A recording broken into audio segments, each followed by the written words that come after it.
علماء کا اجلاس بلایا گیا اور اس میں محترمہ مریم نواز صاحبہ آپ نے یہ کہا کہ مفتی منیب الرحمن صاحب سے میں نے دل کی باتیں کی ہیں اور دل کھول کر باتیں کی ہیں۔ اب یہ کون سی باتیں تھیں کہ جو دل کھول کر کی گئی؟ یقیناً یہ تو مفتی صاحب ہی بتا سکتے ہیں، لیکن اس پہ بہت زیادہ باتیں آ رہی ہیں کہ اتنے علماء سامنے بیٹھ کر یہ خاموش کیوں تھے۔ میں یہاں پہ نبی پاک صلی اللہ تعالیٰ علیہ وآلہ وسلم کی حدیث آپ کے سامنے رکھنا چاہتا ہوں کہ نبی پاک صلی اللہ تعالیٰ علیہ وآلہ وسلم نے فرمایا کہ ایک زمانہ ایسا آئے گا، فرمایا کہ علماء کو قتل کیا جائے گا۔ ان لفظوں کو بڑے غور کے ساتھ سنیے گا۔ فرمایا اس طرح قتل کیا جائے گا جس طرح کتوں کو قتل کیا جاتا ہے۔ کیا مطلب؟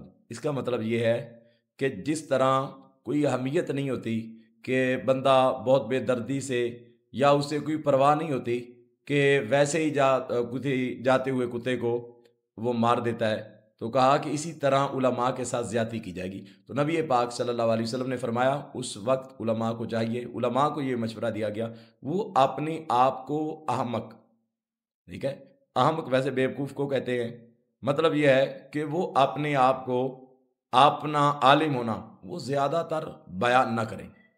اب بات یہ ہے کہ جہاں جان کا خطرہ ہو، جان کے لالے پڑے ہوں، تو بیچارہ کون بولے گا؟ ٹھیک ہے، پہلے ان بیچاروں کا منہ بند کر دیا گیا۔ یاد رکھیے کہ یہ سب وہ لوگ ہیں کہ جو مجبور ہو کر لاچار ہو کر بیٹھے رہے۔ آپ دیکھیں سب سے بڑی کرامت تو یہ وہاں ثابت ہوئی، کہا کہ کسی بندے کو کچھ بھی نہیں ہوا اور ساتھ جو مفتی صاحب بیٹھے۔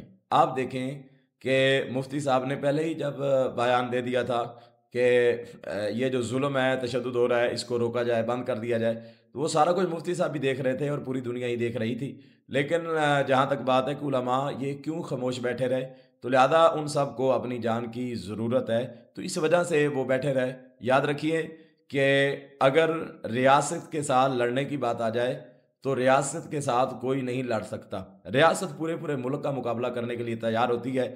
تو لہذا جو رایا ہوتی ہے نیچے، رعیت جسے ہم کہتے ہیں، قوم جو ہوتی ہے، اس کے تحفظ کے لیے ریاست کو بنایا گیا ہے کہ ریاست ان کا خیال کرتی ہے، ان کی جان کا، مال کا، عزت کا، اور جب قوم خود ہی ڈر رہی ہو کہ ہمارے ساتھ کچھ بھی ہو سکتا ہے، تو لہذا وہاں خاموش رہنا ہی بنتا ہے کہ جہاں بندہ کچھ نہ کر سکتا ہو۔